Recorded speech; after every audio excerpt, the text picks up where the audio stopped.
Welcome everyone to this week's episode. Today we explore the captivating story of Suelin Low Chew Tung, a talented artist, writer, and visionary deeply embedded in Grenadian culture. Now throughout this episode, Suelin passionately discusses her love for art and reveals how she uses her talent to shed light on important social issues on a global scale. Join us as she explains why this journey is more than just a creative pursuit. It's a profoundly personal and purposeful mission. This is Spotlight Grenada, uplifting conversations. Welcome to this week's episode of Spotlight Grenada. We have an exciting episode coming your way today as I get to chat with a lady I have not had a conversation with in a long time, and she has so much to share with us on the show today. I'm speaking about Miss Suelin Low Chew Tung. She's just back from many travels, and she has so much to share with us on the program today. I'm really excited. She is a multifaceted artist who has a passion for many things. She writes, she paints, she does it all. And I'm so happy she's here with me today. Thank you. Good to see you. Good to be here, Lexan. Should I say an honor to have you, and so good to see you. You look great. Thank you. Yes, Thank you. You look great. And we have a lot to talk about. You've wrapped up many things, but more so I want to chat about this powerful journey that you're on right now. But we are going to talk about art. Yes. Because art is who you are. It's your heart. And speaking about art, take us back to the beginning of this love affair, of art. When did you discover that, listen, this is something that despite what happens during the course of my journey in this thing we call life, art will always be part of it? True that. Art and I have had a very rocky relationship, There are days when we're good and days when we're not so good. Like everybody else, you start scribbling as a child. Yeah. Fast forward to shortly after Ivan. Having survived that, I decided, you know what? This is what I want to do, and this is what I want to do. And this is what I'm doing. Yes. So there's actually a photo of me in my house with the tarpaulin and so on and so forth. And I'm there painting away, you know what I mean? So I've done a bunch of Ivan or post-Ivan paintings in that period. And it's just gone from there. I mean, I've done other things. As you know, I'm an artist, I'm a pharmacist, I'm a published writer, I'm a something else and something else. So I straddle art and health, just to keep it short, art and health, and stuff in between. And everything I work on is connected to Grenada, because this is where I live. This is where, well, my mother comes from, my family comes from. So most of my work connects or rooted to Grenada, whether it's contemporary Grenada or historical, from history and so on and so forth. So that's what I've been doing. I've been creating different kinds of work. So I'm a visual artist, yes, but I paint in acrylics because I do not like oil paint and all the extra things that go with it. So acrylics are water-based. So I use that, and I use different techniques, collage, printing, whatever, just to be able to make my vision come from forward. You've had many experiences during residencies, and I mean, you've been everywhere, and Almost. mainly in a part of the world that I've always dreamt of traveling, Europe. I know you just wrapped up something in Finland and also Italy, which we're going to touch on in a little.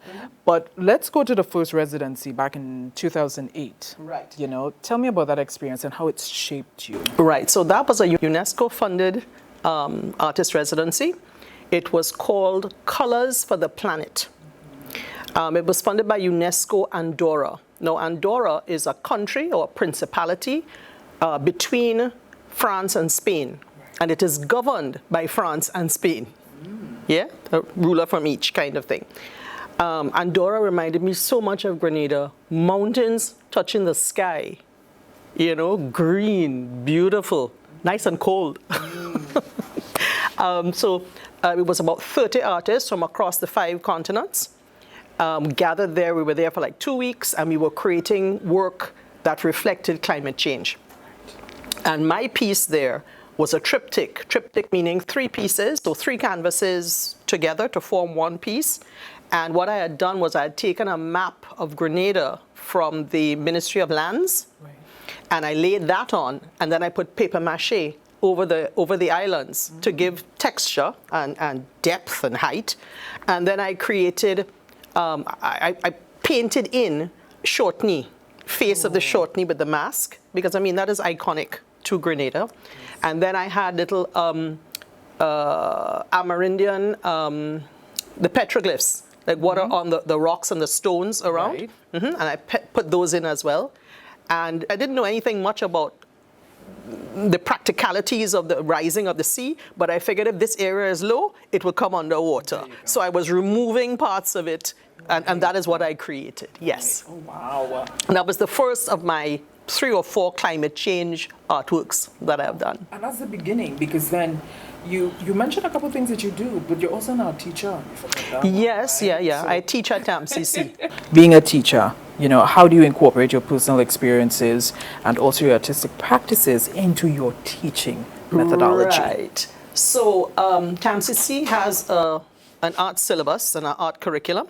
So I follow theirs, but I also use the opportunity to Grenadianize my lectures, meaning that I expose the students to different artists in Grenada. I mean, they're obviously familiar with the ones in their age category and now, but from before, who had done used different techniques and so on. So I introduce them to that. I introduce them to history. Now, I'm not a historian, but I try to input bits of Grenada history into my teaching, because you're trying to get them to understand the space that they're living in. Yeah. And I also bring in European artists or non-regional artists who have come to Grenada, and I'm talking from colonial days come forward, who have captured parts of Grenada. So there are officers who would have come on the sailing ships, because that was part of their training. They had to train to be able to make maps and sketch locations and that kind of thing. Right. So a good bit, and a lot of it we haven't yet uncovered, but a good bit of it that we have uncovered, in the public domain, you can see where they have sketched the mountains and the harbor and so on and so forth. Yeah, because it was an artist that did that. Obviously. Yeah? There was one particular gentleman called Francois Dumoulin. And I visited his home in Switzerland, in Vevey, Switzerland, when I went up there in 2017 or whenever it was. And he actually was in Grenada during the French and the British in between, the administrations. He was here doing sketches and so on and so forth. And there's a painting that is actually called The Negro's Dance or something in 1788 that he painted. And when you look at it, because the students they couldn't believe. When you look at it, it is Pandy Beach. Wow. Pandy Beach. Because you can see the fort on the hill right behind it. So if you stand on Pandy Beach and you look towards Fort George, that is the image. Right. Yeah. So I was able to show them that and a couple of other images that he had done, some paintings.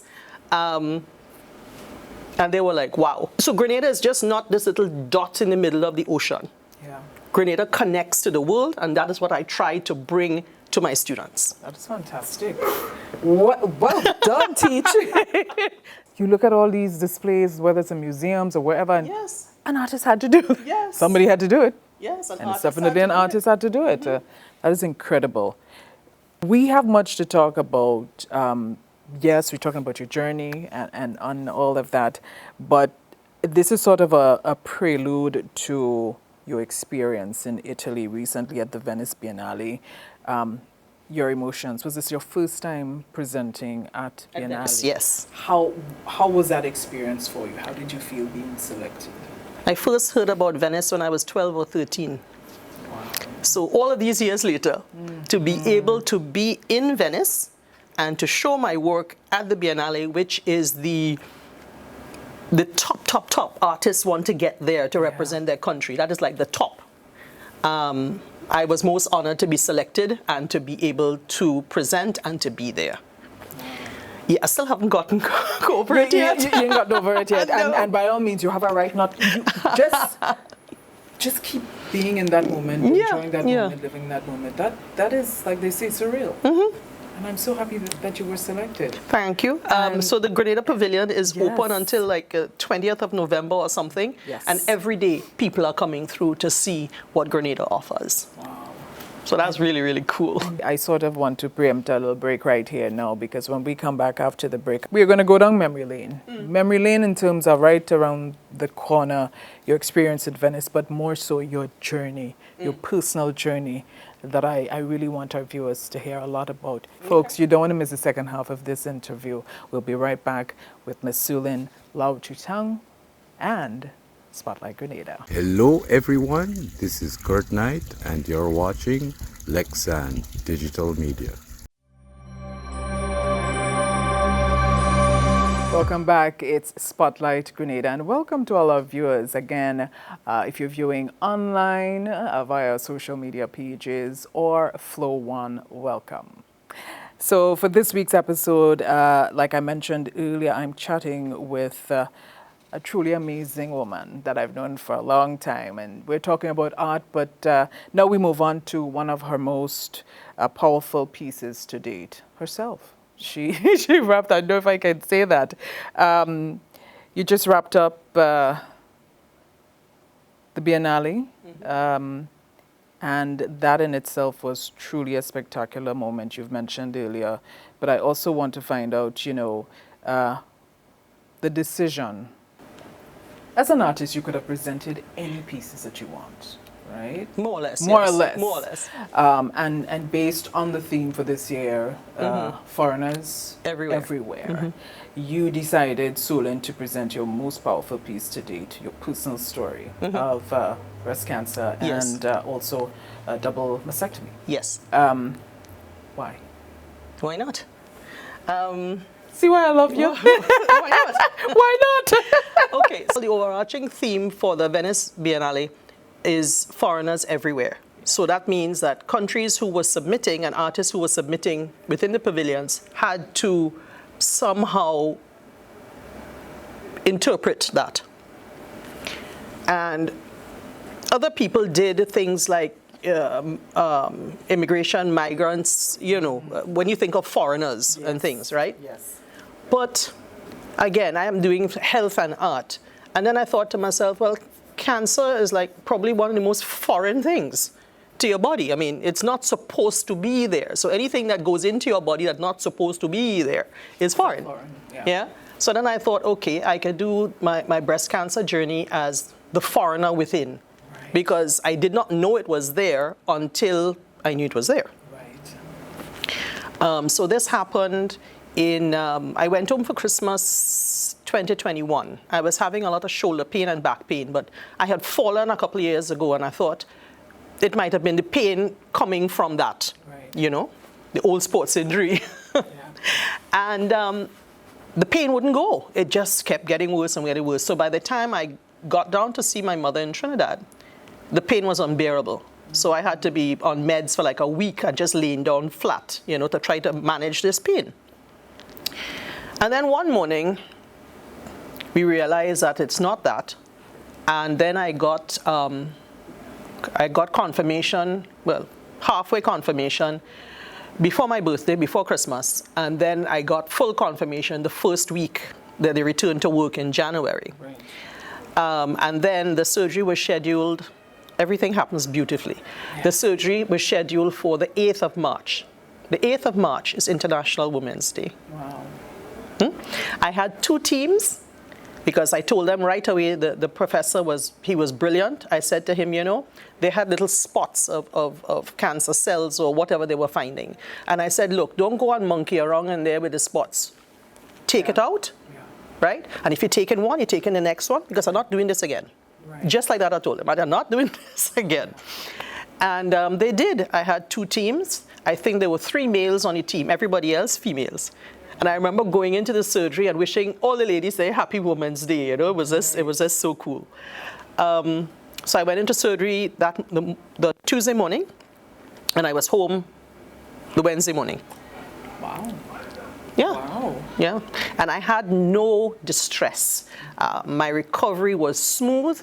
I mean, you have little aches and pains and tweaks, But my recovery was smooth. I didn't have any big hiccups or anything like that. So by the time now, and then of course I left Trinidad because all this happened while I was there. So I just stayed and dealt with everything rather than be going back and forth. Because my family, my mother and my brothers lived there. So I was getting all of that love and support and, you know, that kind of thing. So that was fine. And then I came back to Grenada in June. And then in July, I was up at the British Library fulfilling my fellowship, my study there at the British Library, you know. You just continue doing what you have to do. You know, you just continue to live and you do what you need to do. So by the time I had to submit for the Biennale, well, it was a no-brainer. You know, I already had my information, I had everything there, so I just put it together, made the proposal, and then it went from there. And there you are in Venice, presenting your personal story that is also art. Yes. What sort of feedback or, you know, what was the reception like based on your presentation? The first day we arrived, my niece went with me to help me to set it up. So we set it up in about an hour and a half. And later that evening, one of the ladies who looks after the pavilion, a caretaker, I guess, she was coming to me in tears because when she realized what had happened. And then I ended up, while we were there for the 10 days, there were men and women coming to me and saying that this is so great, that even in Italy they don't talk about it, so it was good to be able to see it, things like that. Yeah. Wow. That's so powerful. Part of your presentation, you incorporated hand-dyed tea bags trimmed with Grenada's what we term anti-cancer spices and herbs, symbolizing strength, personal strength, and also cultural heritage. So in preparing for Venice, most artists go through some kind of process when they're dealing with a piece of work, because you have to start somewhere and get to the end. So for my process, I decided, okay, Grenada grows spices. We are known for being the spice island and so on. I did some research. There are several spices and herbs that are grown here that have been studied for anti-cancer activity. So I thought, oh, great. And we drink a lot of bush tea. We, you know, it's a Caribbean thing. We drink bush tea to feel better and so on and so forth. So I just got these tea bags. These were made from muslin, so, you know. And I soaked them in different teas. So I went out in the yard and I picked moringa and I brewed a tea and I put them to soak in that and did noni and I did nutmeg and I did, you know, from what we have here, from what we grow here. And that was to speak to the possibility, the health possibility of the herbs and spices that we have here. Not only for cancer, but for general health. You know, drink more of that, more local. And less sugar. And so that's what I did. And on my blog, I showed that process where I was soaking them in these things, and then you would see the leaves and whatnot stick into the bags and so on. So that was one part. And then the other part, I took from a book called The Cancer Journals by Audre Lorde. Audre Lorde had Carriacou and Grenada roots. She was an activist in the States, black activist in the States. She died from cancer. She had breast cancer and then liver cancer or something after. But at the time that she discovered that she had breast cancer, it was very difficult for her. So she documented everything in these journals. And when you read it's really painful to read, yeah, because a lot of angst and a lot of that kind of thing. So I pulled from the journals, and some of the wording I reconstructed to make them more positive, because a lot of the stuff, she was really going through hell. And I didn't fortunately have that kind of thing, but I could empathize. Right. So some of the wording from there, I took from her cancer journals and reworded it, rephrased it, and that's what I put onto the tea bags. So things like, cancer is not going to stop me, keep calm and carry on kind of thing. The bags were part of the installation. So I had them hanging on the sides and then sitting in a lump on the floor, because that is how I then connected Grenada. Through the spices, through the tea bags and so on, yes. You're topless because you are displaying, should I say, the scars of your journey and your art? Yes. Yes. And really and truly, I wanted to find out, in what ways do you think your work, based on what I've just mentioned, challenges societal norms and legal restrictions related to, topless exposure and that sort of thing? Right. So the installation in Venice speaks to my cancer journey, and the mastectomy. Cancer is a taboo. It's still a taboo. When people hear they have cancer, it takes the wind out of your sails, to be honest. And some people take a while to figure out what to do. Yeah. Fortunately, that was not my issue. Once it happened, it was like, right, let's just do this. I'm not willing to sit and wait.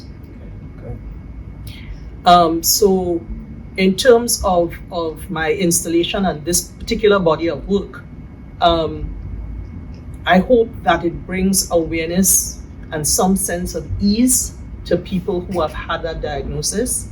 You don't sit and wait. You don't think about, I'm going to lose my femininity because I have no breasts. You're trying to save your life. That's what you're trying to do. And that was my only concern.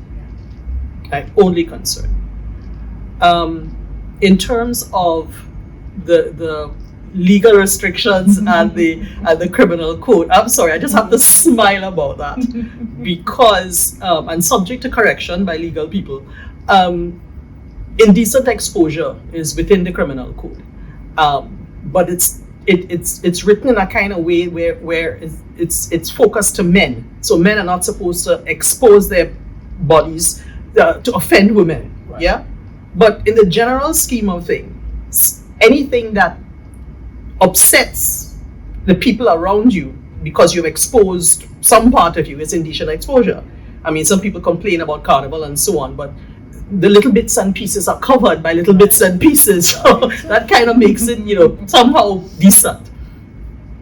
So in my case, I took photos on Grand Dance Beach. I mean, this is a world famous Grand Dance Beach.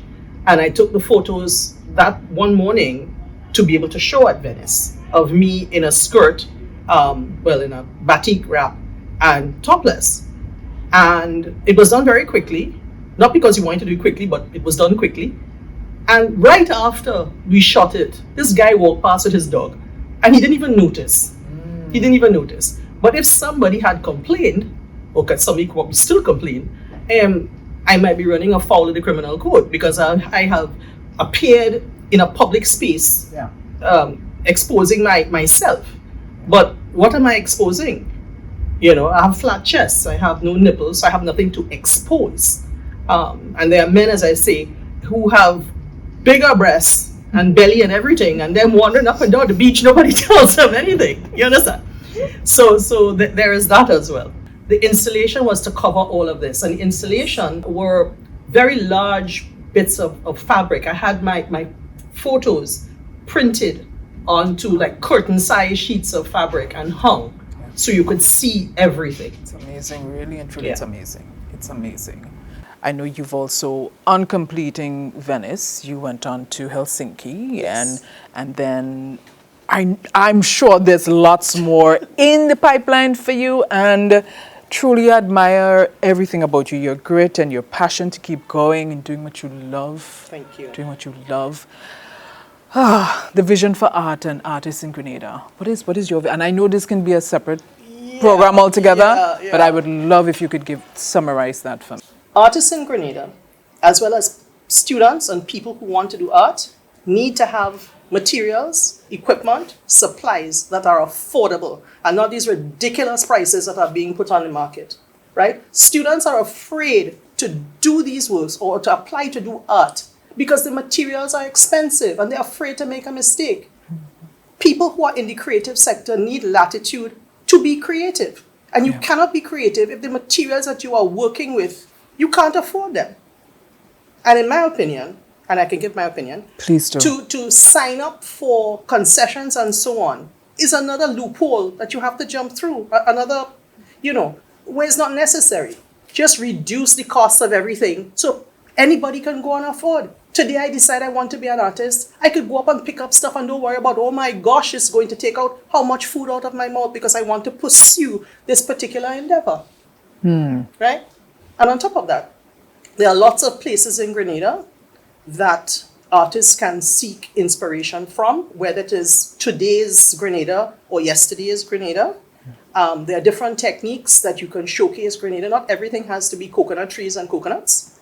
Yeah, there are lots of topics that you can choose from to showcase Grenada, Carriacou, and Petit Martinique using visual arts. And it can also be used as educational tools, particularly on all the concrete walls that we have around the country. Rather than putting ads on them, we get enough ads on social media. Yeah. Use those for community history to put up, because that will impact community identity, community tourism. And that is what you require. And that is where the power of art comes in for social change in this Grenada. Can I say mic drop? You see, you bring out this side of me because I know when I ask for your opinion on something, you will give your true opinion on it. That is what it is. And I appreciate that. That honesty, I appreciate. And I appreciate you stopping here to share so deeply on your journey. Can you let our viewers know how they can connect with you? Maybe they want to check out your blog and see more of your work. Right. So my blog is not a gallery of work. It is of my writings as I travel and I do my paintings and so on. So it is artstung, ARTSTUNG.com. Fantastic. Yeah. And I'm on Facebook and every other little bit here and there and everywhere. Suelin, thank you so very much. I truly appreciate you and appreciate your time for today's chat. And check the Biennale site. And check the Biennale site. Yes, We're going to be absolutely. sharing lots more with our viewers based on Grenada's participation at this year's Biennale art presentation. So do stay tuned for that. But that's a wrap on this week's episode. I hope you've enjoyed it. Please share it with a friend and a friend and a friend. And thank you so much again for supporting and for viewing Spotlight Grenada right here on Lexan Digital Media. All the best. We'll see you next time. Take good care now. Bye-bye. In the sun, look at how we've grown.